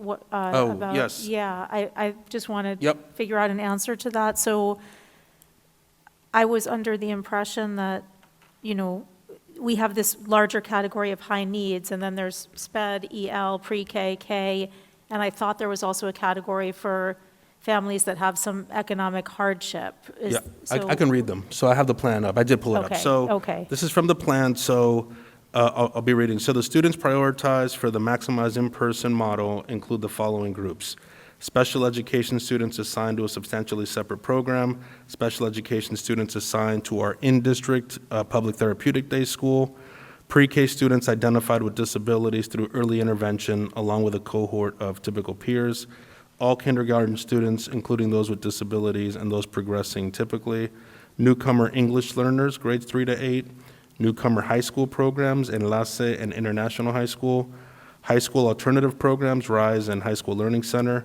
students identified as homeless or residing in foster care, and students identified for possible retention in the 2019-2020 school year. Okay, so it doesn't include, so this just speaks to the concern that the superintendent raised earlier, that we do, we also have families who are making these impossible choices, right, between economic survival, which means leaving your kids home alone to engage or not in the remote learning, especially if they're younger, and, or not working and staying at home with their kids to supervise this. And they don't, just don't unfortunately have some network of support that can help with this. And I know it's late, we might not be able to get into this tonight, but if we can flag this for next week's meeting, or I don't know if the superintendent has thoughts on this right now. Yeah, I just met with the nonprofit organization group that that your colleagues are also part of that, and I did appeal to them on this same matter. Yeah. Because when I spoke to the families I've been sharing with you, I had a lot of essential workers, and they said, well, Cynthia, I work 12 hours a day, and I can't take a leave. I can't work remotely. So what do I do? And so I said, first, communicate that immediately with your school, because their concern is, I have to leave my student alone, potentially, right? I Yeah. don't know that, I didn't disclose that, but the worry is there. And so the appeal is to our partners and organizations to be able to find additional childcare slots or opening or some combination of that. As an example, the Boys and Girls Club has some, and then we have other partners that we're working with very closely to identify that. So what I told this family is like, you need to communicate that immediately so that we can get you on the list, and if not, I don't know how to help them, because we would have to help so many of our families who are in that same predicament. Yeah. And so that's part of the conversation I've been sharing with you all, the need of our students and our families and their desires to have students back in their classrooms with their teachers. Yeah. Okay, well, I think it's great that we're talking to the community-based organizations about that, and hopefully, maybe it won't be perfect, but maybe something can be worked out in that. I do know, I have heard, via some of our staff, that some of families are afraid of disclosing that because they're afraid are. that there's going to be They are. DCF involvement if they're admitting to leaving their They are. young They're very children much home afraid. alone. Very much. And schools are mandated reporters, right? School staff are mandated reporters. Well, I did talk to them about that, because that did come up, and I shared that example, the specific one of the family, the parent disclosing, I work 12 hours a day, Yeah. and I have to provide. Yep. And so what I said to the nonprofit group and our partners, I said, we never file based on just one thing. Yeah. So whoever the staff member is communicates and collaborates with an administrator, the administrator collaborates with the nurse collaborates with central office, and together we make that decision. We do not want to sever or ruin relationships with our families if they disclose something that's sensitive. On the contrary, this is an opportunity for us to rally around them and support in that specific need. So I didn't want them to worry, and I reassured the community members and organizations that we're not in the business of just filing, 51As to our families. That does not help them at all, at Right. all. They would never trust us again, Exactly, never. right. And it's not warranted, it's just. Right, it's right. yeah. That would be even worse for a child to be separated from, can you imagine? So Right. we're not in that It business. criminalizes poverty is what that is. That's Right, exactly right. exactly. That's exactly right. That would be penalizing someone who is asking for help. Right, exactly. So I just hope that we can get that message out there to families so that if you're a family in that situation and there's even one trusted person at the school that you can talk to about this, please do, because they can connect to somebody that might be able to find resources for you. So please do that. And just to kind of in support of that effort, I think there's the governor's guidance allows, and DESI's guidance allows for youth-serving organizations to be certified. I don't know the specific terminology for this, to allow kids to be there. It's not childcare, so kids to be there and be supervised for remote learning. The Boys Club is going to be a place where students, if the parents can sign up to it, can be there and be doing remote learning. I think they think in the gym, across all of the Boys Club facility. I'm not trying to steal thunder, so if you No, have you're an right. appointment. And so we're going to have that. I think the Boys Club is a definite place that people are going to be able to do that with. Yeah. I know the childcare circuit is working to try to figure out other places. And it's a place where we can leverage open spaces and get folks to watch kids do the remote learning. Yeah, and I'm being reminded that our other very good partner is TCG, and so we're working, right now they have 150 families that they worked with throughout the summer and housed in our school buildings. They're looking to increase that up to 400 slots. So we're working with them as we speak to give them space to find out so that we can also refer them. Back to your point that when a family discloses that, we know exactly where to refer you. But we're working those details out with our partners. Yeah. Okay.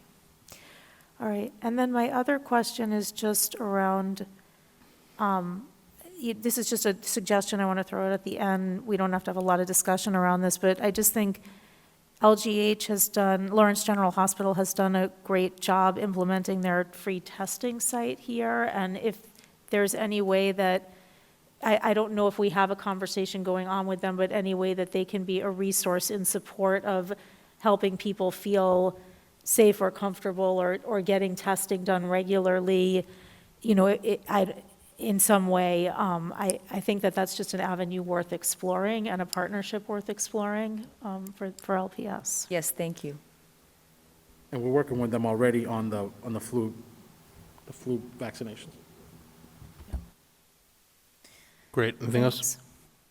Thanks, Jess. Okay, so I will take these one at a time, and we have to do roll call vote, unfortunately. But, so the first is, I'll entertain a motion to approve the May 26, 2020 regular meeting minutes. So moved. Is there a second? Second. Okay, roll call vote, Jess? Yes. Noemi? Yes. Pat? Yes. Mayor Rivera? Yes. Julia? Yes. And the chair votes yes, so those are approved. I'll entertain a motion to approve the June 17th, 2020 regular meeting minutes. So moved? Second. Okay, Jess? Yes. Noemi? Yes. Pat? Yes. Mayor Rivera? Yes. Julia? Yes. And the chair votes yes, so those are approved. Entertain a motion for the June 25th, 2020 minutes. So moved. Second. Okay, all those in favor, so Jess? I'm just trying to remember if I was there at that meeting. That was the executive one, the That was the- 25th.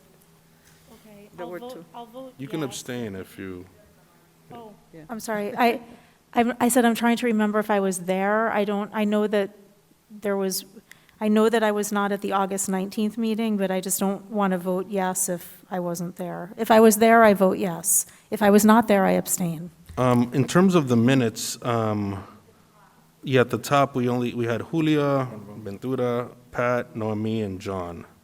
Yep. I was absent, you were absent. Yeah, so I'm going to abstain on Yep, that one. Great, thank you. Noemi, Yes. Pat, Yes. Mayor Rivera, Yes. and again, I think on these, Mayor, this is the one you were not at, right? Yeah, I mean, I've reviewed them. Okay, great. I can vote on them. Okay, just making sure you're Okay. comfortable. All right.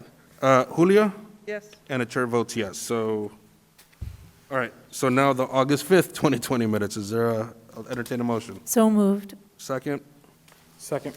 all right, Jess, Yes. Noemi, Yes. Pat, Yes. Mayor Rivera, Yes. Julia, Yes. and the chair votes yes. And sorry, that was for the regular meeting minutes. We also had an executive session that night. Is there a motion to approve those? So moved. Second, Second. great. Jess, Yes. Noemi, Yes. Pat, Yes. Mayor Rivera, Julia, Yes. and the chair votes yes. For the August 12th, let's first take the executive meeting minutes. Is there a motion to approve those? So moved? Is there a second? Second. Okay, Jess, Yes. Noemi, Yes. Pat, Yes. Mayor Rivera, Yes. This is the August 12th? executive session. Oh, That the was for the- executive. Yeah, I thought the executive session was on the 5th. The two Not of we the had 12th. two. I think we had two. Yeah. We had one in June and one in August. June 25th? You know what? Julia, they were about the contracts, remember? We had, yeah. They were both in Yeah, August? yeah, Okay, because I yeah. had the dates wrong then. Thank you. Yes, this is the executive meeting, right? Correct. That we're voting on, yes. Can I just say, I think Julia's right? I was going to say, there is a meeting on the 25th in the link, That's what I in thought. addition to this one. Yeah, so June 25th, 25th. minutes of Lawrence Election Board, an executive session. June 25th, that's the one that I was absent for. Yeah. June 25th, the executive meeting, it seems like here. And then June 25th, the regular meeting, a virtual meeting, I was present for. I think I dropped off before the executive session happened. I'm just, Yeah, no, I these are y'all's appreciate it. document. So let's do this, though. Yeah, but we'll vote on that because it's in the link. It's what's in there. So, but we're still voting on the August 12th executive session. So we'll take that one up first, and then I'll go back to the June 25th. So again, per my records here, we had an executive session on June 25th, on August 5th, and on August 12th. Is that correct? I don't think there was one on August 12th. Executive session, no. There were only two. I have minutes, I'm sorry, I'm not in the mic. We do? I do have We minutes do? here for So August that's 12th. one that I missed then? I don't remember the 25th, but I do remember the other two. Go ahead, Joan. I was here for the regular. Just to be fair to everybody, I think you should probably go to the mic, just to be, because people want to hear what you're saying. Yeah. So I'll go back to not June on. 25th to double check. I might have missed that, just kind of going back to each one. But there was definitely an executive on August 5th, because I remember Anne Marie Stronach was here, and The last she day. helped the assist on that August one. 5th, but not August 12th. August 12th, there was another one. I'm clear that on Miss August 5th. So Marisol- then, There so are then Marisol, executive, there are, sorry, I'm Marisol sorry. was There are here. executive session meeting minutes in the link for August 12th. There was There's- another There contract. are two. She did it by herself. That's all. right. Right, that was her, yeah, exactly. There are two. Okay. June, I'll go back. I apologize on that. I might have missed putting it on the agenda. yeah, there were just the contract ones, so you're right. One was Anne Marie, she presented, and then in her departure, then the very next one was Maricel, so there were the two contract issues. Would it be helpful if we table the executive session minutes just to make sure, I want to make sure folks have a chance to The review? executive sessions, I don't have a problem good, with, okay. because they were all contracts, and Yep. and I think we were all Okay. in agreement, so I don't have a problem with Great. that. So let me go ahead and finish August 12th executive session. I'm going to start again. I know there was a motion and a second. So Jess, Yes. Noemi, Yes. Pat, Yes. Mayor Rivera, Yes. Julia, Yes. and the chair votes yes. So now, well, let me do this, let me go backwards. The June 25th executive meeting minutes were in the link, so they were in there. I have them. Yeah. So let's go back and I'll entertain a motion to approve the June 25th, 2020 executive session. So moved. Second. Okay, Jess, Abstain. Noemi, Yes. Pat, Yes. Mayor Rivera, Yes. Julia, Yes. and the chair votes yes. Let me do this. Let me get to the 19th of August, September 2nd, because I think there's discussion on the 12th regular meeting, correct? Yes. Great. So let me just go through August 19th, 2020. Is there a motion to approve those minutes? Yes. So move. Is there a second? Second. Great. So Jess?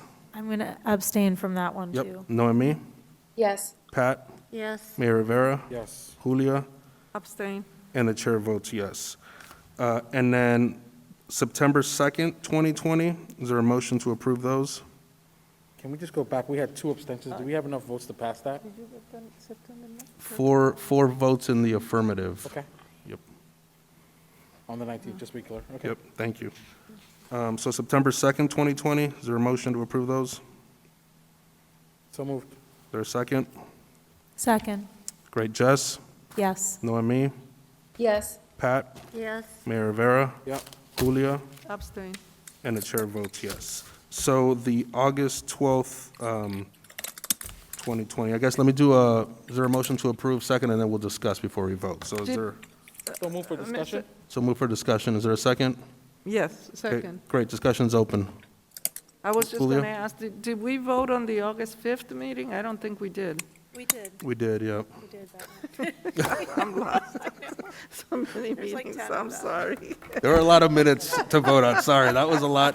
First of all, thank you, Joan, for keeping track and hounding and saying we have to do, so thank you, I really appreciate that. And then for putting all of these together, sending them to us, so this will not be our practice moving forward. I will listen to Joan, and we're going to make sure these are minutes that are on our meeting, so we're reviewing one, so apologies for the multiple ones. Can I just say, because I think before the debate about the minutes we're going to talk about comes up,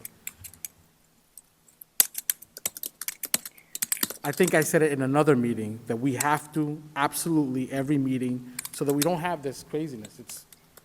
It's a pet peeve of mine. It just shows the public that we don't have our stuff in one sock. And I'm not trying to pick just on you. We're all on this. Like, I should say, where are the minutes in this meeting every time that we stay up here? This is, there's a lot of people that can be a part of this discussion. It's very important. Thank you. Yep, totally noted. So the August 12th were Moved and seconded, so it's open for discussion now. I think Julia, you had something? Thank you, Mr. Chair. The reason for the discussion of the August 12th meeting is because that's the meeting where we, as a board, took a vote to allow teaching remotely. And it was my understanding that teachers would be teaching from wherever they chose to teach, not necessarily going into the school classrooms. That was my understanding, and I will speak for myself, although at the last meeting, I know the issue came up, and some of my colleagues on this board also questioned the fact that teachers were told that they needed to go back to the classrooms to teach. And as some of us have stated previously, we have been receiving tons of emails from a lot of concerned teachers. We've spoken with parents, we've spoken with students that have concerns about going back to school because they don't feel that it's totally safe for them, which is really the same situation that we are all encountering, both in the real world as well as in our employment and every place else. Where do we draw the line? Where do we decide not to fully go to the places that we're used to going? And, you know, we keep seeing the results of whenever people continue to violate those things. It really concerns me that we are mandating teachers to have to come into the classrooms to teach, especially since when this pandemic broke out, everybody was sent home and everybody did what they had to do from the places that they felt comfortable in. But now we are saying to them, no, you can't just do what you want to do. You need to do it the way that we want, especially when a board made a determination that the way that we wanted this to go was on that particular plan, out of the 3 plans that were presented to us, the hybrid, the in-person, and the remote. I understand, and the superintendent expressed that previously, saying that we want to be equitable with everybody. We have all these teachers, and the ones that are in a way forced to come into the classrooms because of the types of children that they teach, and that is understandable. And that was one of the questions Jess raised before. Okay, what is considered high needs? On the presentations that we received, we were told that 20% of the student population, and you can correct me if I'm wrong, is considered high needs in the city. So right now, we were just given some numbers of the number of enrolled students that we have, which is 12,913 at this time. So if 20% of that student body is 20% of 12,913 is 2,582, 2,582 teachers. Students, I'm sorry. Can I ask what the percentage of teaching staff is needed to teach that 2,500 students? Can somebody answer that for me? What percentage, a rough percentage? Just with all due respect, it's an important question, and I want it to be taken up. We're having discussion of the minutes right now. But this is so based on the minutes, because this is there an going back- amendment to the minutes you'd like to propose? The reason why I'm bringing this up is because this information was provided to us tonight, and we had voted for this to be remote, for people to be taught remotely. And we were told also that there was a 20% of the student population that needed to be taught in person. So this is why I'm bringing this up, But Mr. Chair. would you like that reflected in the minutes, or I guess I'm not understanding? I mean, we can discuss this, but I guess I'm just trying to see, are the What minutes I'd like to be themselves- reflected in the minutes is that our understanding was that we were voting for 100%, okay, except for the 20%, remote teaching. That is what I'm questioning on those minutes. Does it make sense?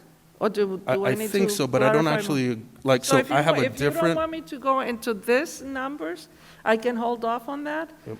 But the question of the minutes for me is, it was my understanding that we voted for remote teaching at the time that we voted at the August 12th meeting. And then we were told that no, when you voted on the draft, on the final plan, it was highlighted at the bottom of it that teachers would be teaching from home, from the schools, that teachers would be required to come into the classrooms. This is why I'm bringing this up at this meeting. So I'd just like to understand then the amendment to the minutes. You'd like it noted that when you voted, you were voting without the assumption that teachers would be in the classroom. That is correct. That is correct. Okay, so I'm happy to note that for. Okay, you can note that in the for minutes, Chair- and then we can or for continue with Julio the Severio. separate discussion. You have that, Joan? Thank you, Right. thanks No, for thank you. Sorry, clarifying we that, can yes. discuss the issue right after, but absolutely. Any other amendments or discussion on these? Okay, so the only change or revision is that, just noting that for Julio Severio, when she voted on it, her understanding was that she was voting for 100%, including teachers, to be remote, correct? Okay. Okay, so with that change, so I'll go forward. Jess?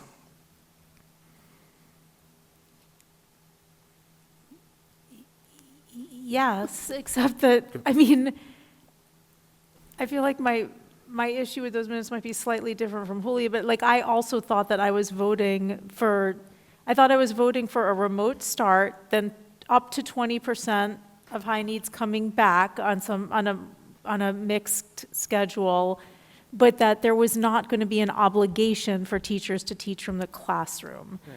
And I think part of our issue is that we have received some communications that have suggested that what we voted on was then later amended after the fact of the meeting. And I don't know whether that's true. I don't have in front of me, I didn't bring it with me, exactly what we voted on in front of that meeting, but I do know that I read it carefully at the time, and I do remember massive discussion about it, and Pat raising it as a suggestion, and some of us, questioning that, or us having some robust discussion around that. And so I think, I'm not sure I'm raising exactly the same point as Julia, but I do think there's an open question as to us what exactly did we vote on in that meeting, which is mostly clear except for this item about teachers teaching from the classroom. And I guess what I would ask is, yeah, I mean, that's fair. I'm just saying, if there's a specific then amendment or change that you'd like to the minutes, like, I'm all for reflecting that. I Okay, guess so I'm just then, wondering, like, what is that? Like, if it even, this might not be as strong as it needs to be, but I also then would like it to reflect that I also was voting with the understanding, I was accepting the plan, but with the understanding that teachers teaching from the classroom would be suggested but not mandated. Okay. You have that, Joan? Then I would say yes. Okay. Before I ask for votes, anyone else like to, any other amendments to the minutes? Hi, I want to say that the same thing. I also understood, like Julia, that it was going to be optional, and because I think it was Pat who brought out that as a suggestion, teaching inside the classrooms, and I think I was one of the person that asked, is this something that is going to be mandatory? And I think we have a discussion about that, and we decided to table that for another time. So I do not remember also voting with that clause. So I want to be on the same category as Julia with the minutes and the amendment on the minutes. In the minutes. Yes, John? Yep. You need a mic.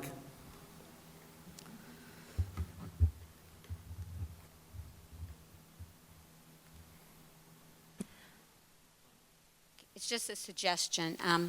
Where I'm taking the minutes for this meeting, and you're making this note, this would be reflected in these minutes, showing, at this meeting, you did not, how you feel, instead of, I'm just saying, going back Right, right. and rewriting all those, it's going to be in these minutes.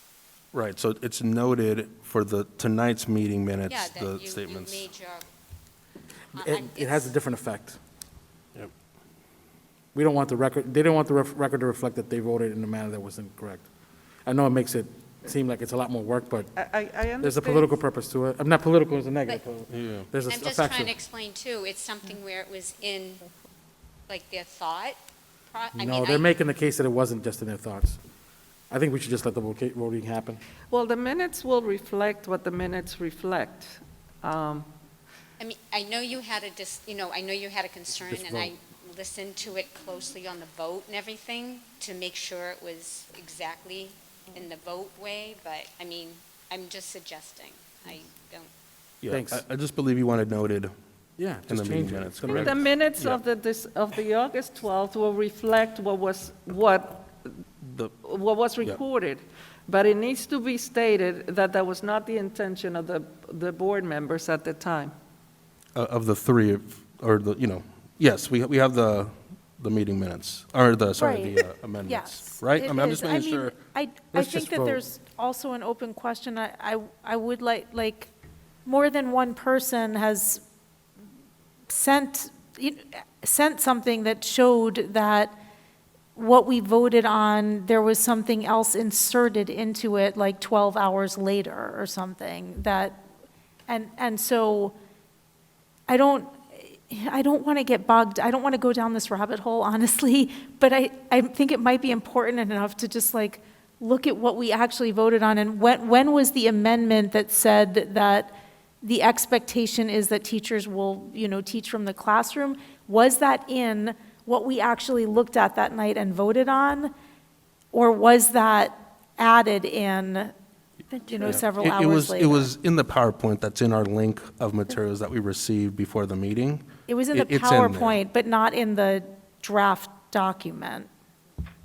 Or it was in, I believe what was presented to us on the 12th, first of all, there was the plan, remember, that was presented to us, and I think the original meeting about potentially hybrid and, things like that. And then Right. the 12th was essentially a revised presentation saying we should do remote, right? okay, And so the discussion that happened, when Pat made her suggestion, that happened on the 5th? No, that was on the 12th. That was on the 12th.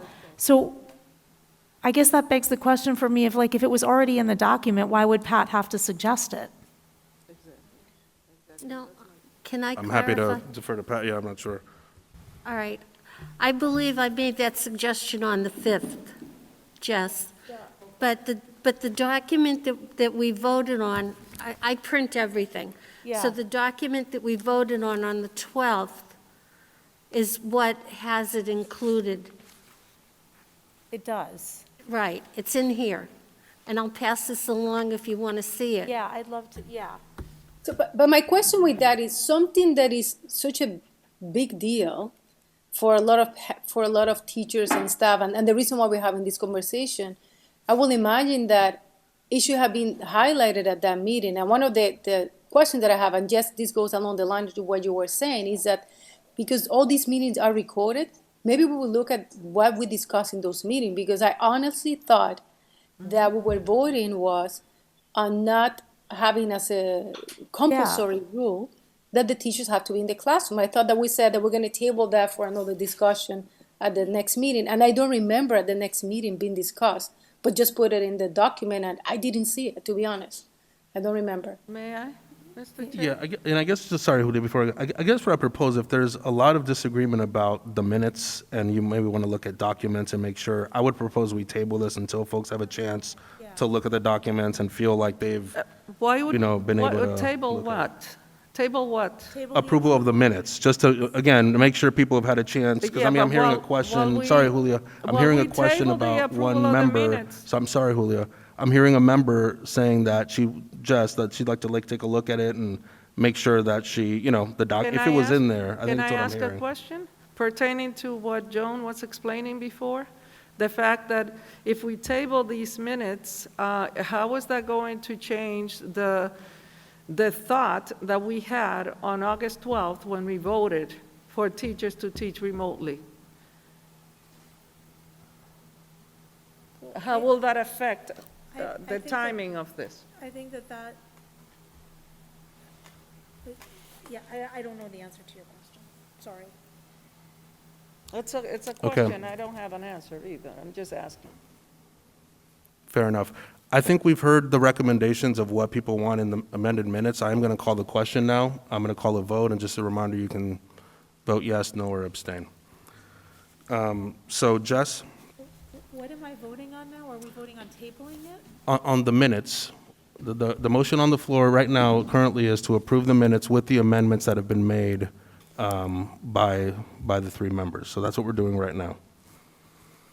Approve the August 12th meeting. Correct, with the amendments that have been amendment made. of removing- Yeah, with the amendments that have been made. With the amendments that have been made Correct. by me and Julia and Noemi. Correct.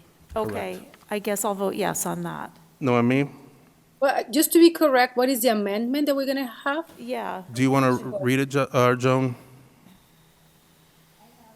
I mean, Mike, yeah.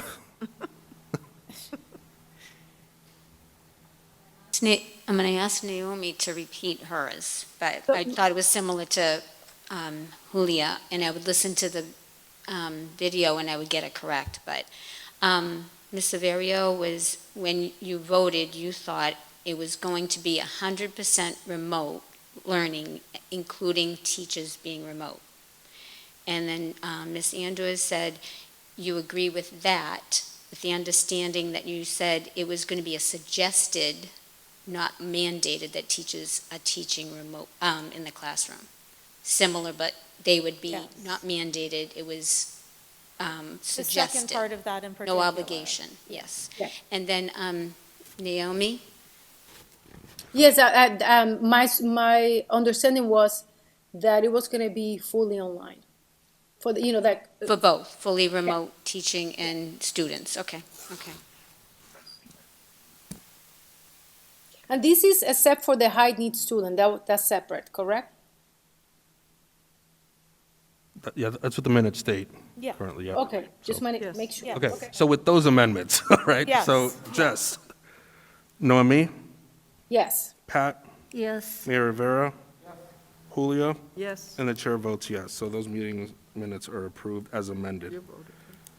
All right, any other business? I hope not.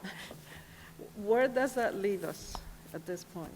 It's a question. I do have some, I was going to bring up some other issues, but where would that leave us now in terms of the situation with the teachers, In terms of, of teaching remotely? yeah, well, I Or believe coming the- into or the teachers have to come into the classrooms? Where does it leave this board at this point, after making that vote? I mean, we voted on the minutes, I get it. But where Yeah. are we right now with the situation with the teachers?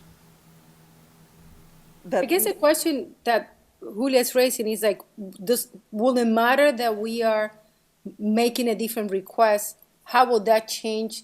Like the three of us, we agree that what we felt is that it was not going to be compulsory to go into the classroom. If you go back and vote, and that seems to be what we agree upon, would that change the current plan with the teachers, or will that not matter?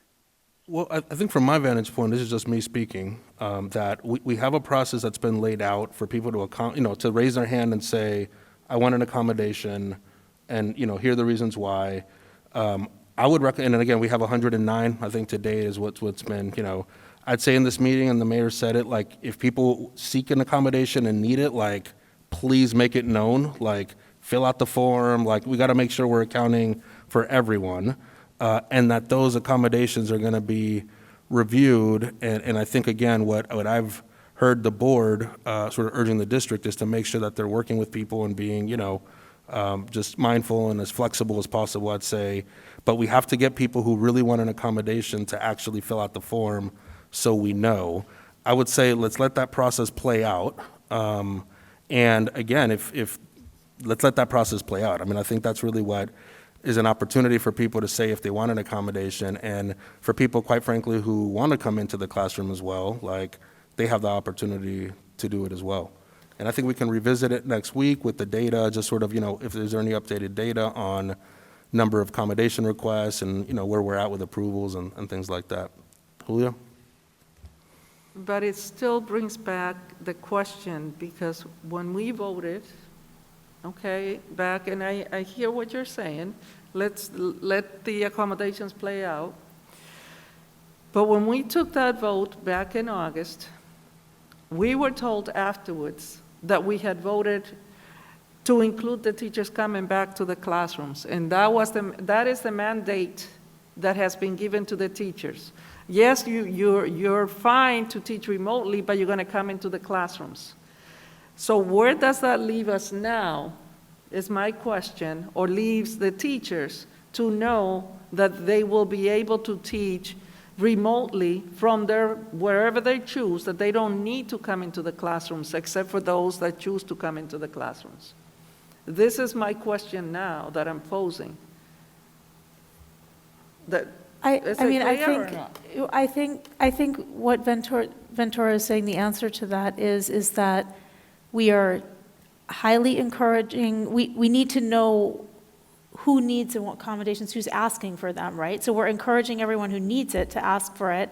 And then we don't have a hard and fast answer to that. We just are saying that we hope the district hears us loud and clear, which I'm pretty sure they do after this, right? That we want them to be maximally flexible in responding to those requests for I it. hear you, but at the same time, if teachers were told, right now, I'm not hearing anybody from the district telling me Yeah. that teachers will not be told tomorrow that they need to still come into the classroom, because this board did not make a clear choice of I how we see. want them to teach.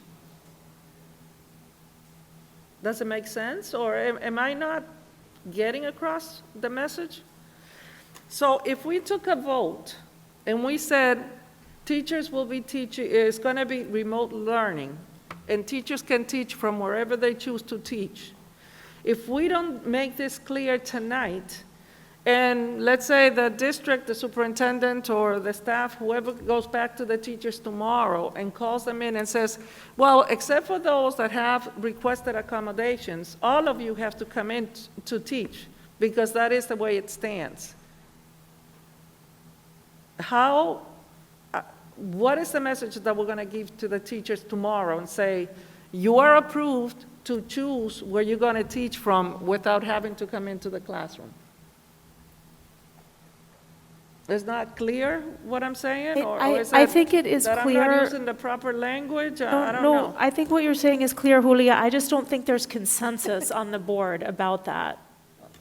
About teaching remotely. I think that there are those of us on the board who think that teachers should be able to choose. There might be others who think that the mandate should be to come to the classroom, but there should be accommodation made for those who need or wish to teach remotely. And there are others who might even take a harder line in terms of teachers being in the classroom.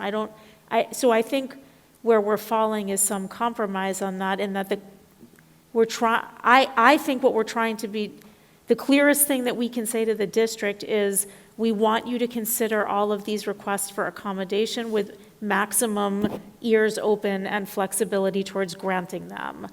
And I think that walks the line between what all of us believe, but which is not exactly in alignment, right? I don't know. It doesn't. I think we agree, Jess, that we have 20% of the student population that is high needs, and they need to be taught in person. We agree with that, and that we also agree that there are a number of teachers who are willing to come into the school to teach. But there's a high number of teachers that do not want to come into the district. They'd rather teach from their homes or their places of choice. So we're not obligating those teachers to all have to come into the classroom to teach if they choose not to do so. It's my point at this time. And I want the minutes to reflect that I am 100% against teachers coming into the classrooms unless they choose to do so. That's a clearer way of saying it. Yes, that's the clearest way of saying it. Any other comments? If not, I'll entertain a motion to adjourn. So moved. Is there a second? Second, Jess? yes. Noemi? Yes. Pat? Mayor Rivera? Julia? Yes. And the chair votes yes, so we are adjourned. Thank you.